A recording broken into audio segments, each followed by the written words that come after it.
Guys 2025 start हो चुका है। इस टाइम हमारे सामने खड़ी KTM की ड्यूक 250।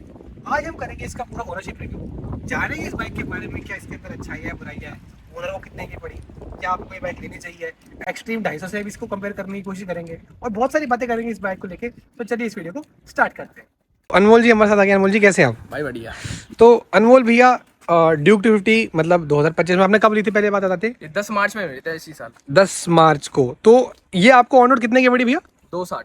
260 की, ठीक है। तो अनमोल भैया, मेरा सबसे पहला सवाल आपसे यही है, जैसे मैं आपके ब्रदर को जानता हूँ, उनके पास एनिमल 60 भी थी, तो ऑब्वियसली ये उससे तो अपग्रेड ही है। तो ड्यूक 250 ही क्यों लेना आपको मतलब सही लगा? क्योंकि मुझे मेरे पे पहले बजाज थी N160। ओके। तो मुझे उससे अपग्रेड करना था ठीक कि है। वो अब अंडर पावर्ड लगती थी बाइक। ओके।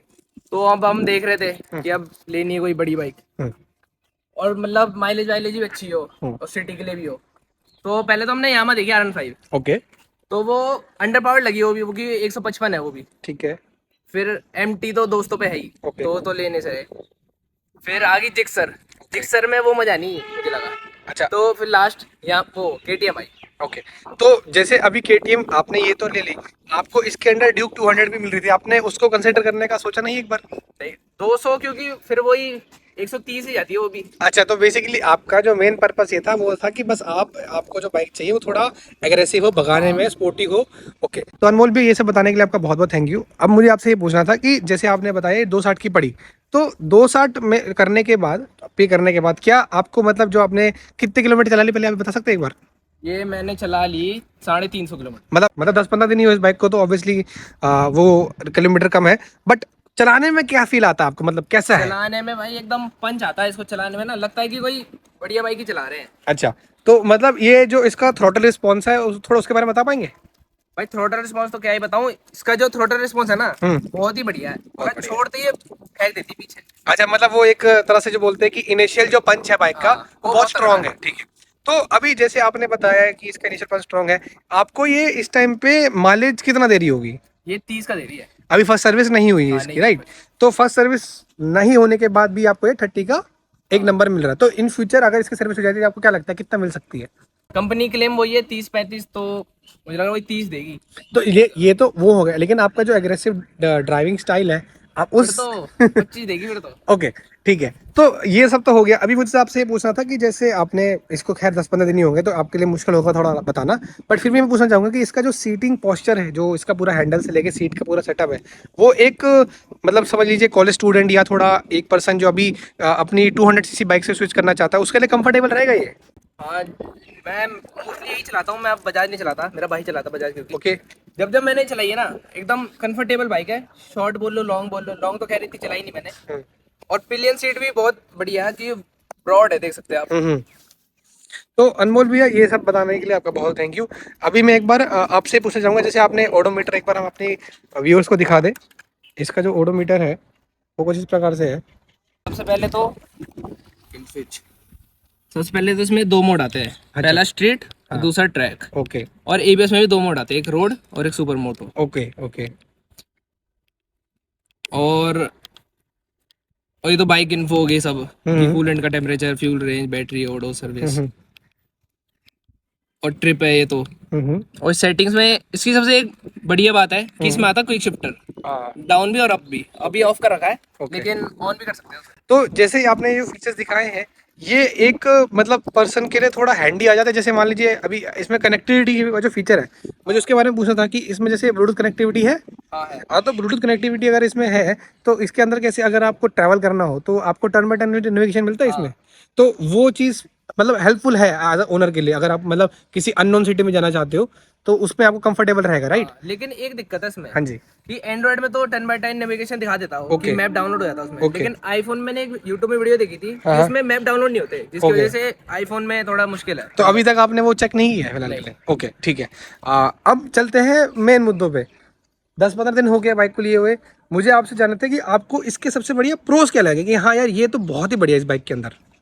सबसे पहला तो सिटिंग पोस्चर, ठीक है जी। कि जब भी मैंने चलाया है इसको तो एकदम कंफर्टेबल ही फील होता है। ठीक है। और दूसरा है क्विक शिफ्टर, ओके। अपवर्ड भी और डाउनवर्ड भी। हम्म। तो एकदम इजी हो जाता है शिफ्टिंग हाई स्पीड पे। ठीक है। और तीसरा है इसके ब्रॉड टायर। ठीक है। जब भी ऐसे लगता है कि रोड पे चिपक के चल रही है। जब भी मैं भगाता हूँ या लीन विन मारता हूँ तो एकदम कॉन्फिडेंस देता है ग्रिप में। ठीक है। और चौथा है, एक तो इसके ये बटन्स हम्म। एकदम प्रीमियम है, हम्म। कि एकदम लगता नहीं कि लो क्वालिटी यूज किया है केटीएम ने। ठीक है। और पांचवा है कि जो इसका वो है डिलीवरी, हम्म। पावर डिलीवरी, हम्म। जब भी ओवरटेक करते हैं तो जब थ्रोटल देते हैं तो एकदम परफेक्ट देती है वो। मतलब कोई थ्रोटल लैग नहीं है बेसिकली। हाँ। ठीक है। तो अनमोल भैया आपने प्रोज बताया उसके लिए बहुत बहुत थैंक यू। अब जानना था मुद्दे की बात, कॉन्स क्या है, मतलब क्या ऐसा लगता है कि यार ये तो कमी हो गई यार इस बाइक के अंदर।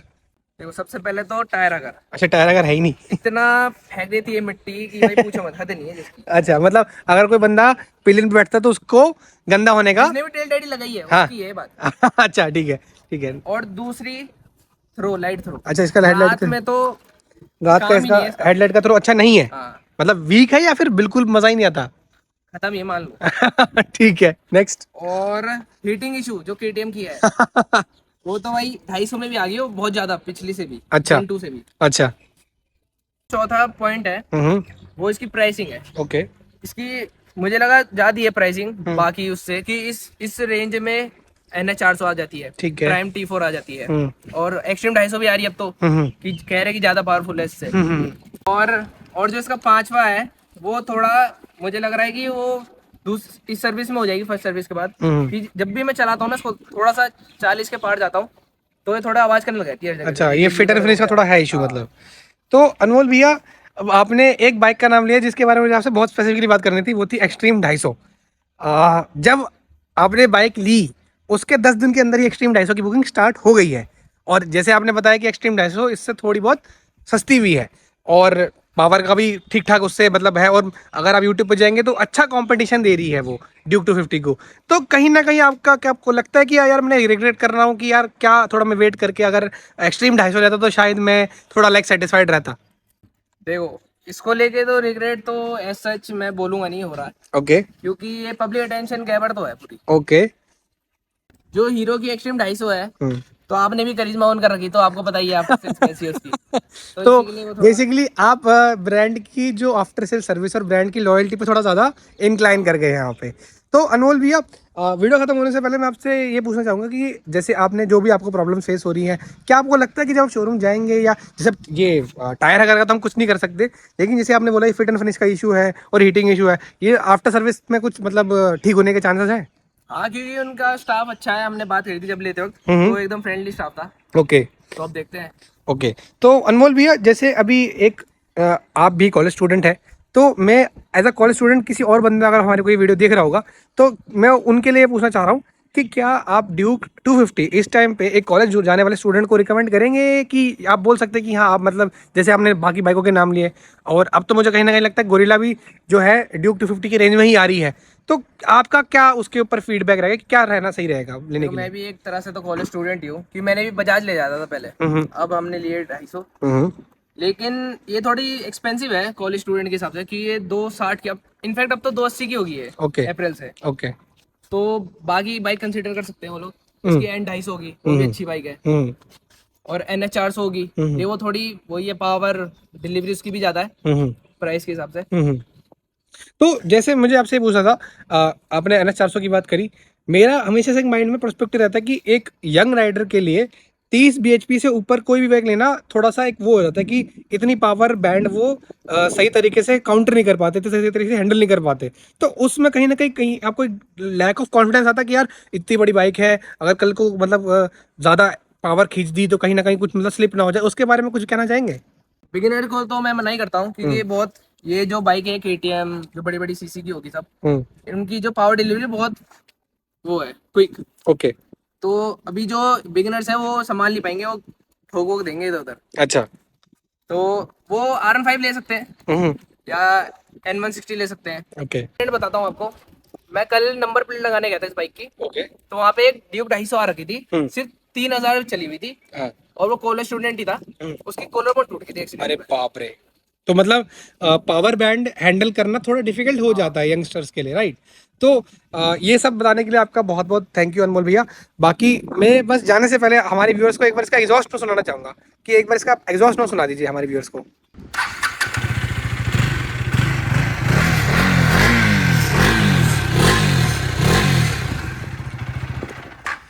तो ये था गाइस इसका एग्जॉस्ट नोट। अनमोल भैया का बहुत बहुत थैंक यू हमारे चैनल पे आने के लिए। अनमोल बहुत थैंक यू भैया। बाकी अनमोल भैया का इंस्टाग्राम पे खुद का पेज है रेवन व्हील्स के नाम पे, जहाँ पे वो इसी बाइक को रिलेटेड वीडियोस डालते रहते हैं। आप प्लीज़ उनको जाके फॉलो कीजिए और हमारा प्यार उनकी तरफ पहुँचाइए। बाकी ऐसी और वीडियोस देखने के लिए प्लीज़ हमारे चैनल को सब्सक्राइब कीजिए। अगर आप स्क्रीन के लेफ्ट साइड में देख पा रहे होंगे आपको टीवीएस रेडर का भी एक रिव्यू दिख रहा होगा, आप चाहें तो उसे भी देख सकते हैं। बाकी मिलते हैं आपसे अगली वीडियो में, तब तक के लिए पीस।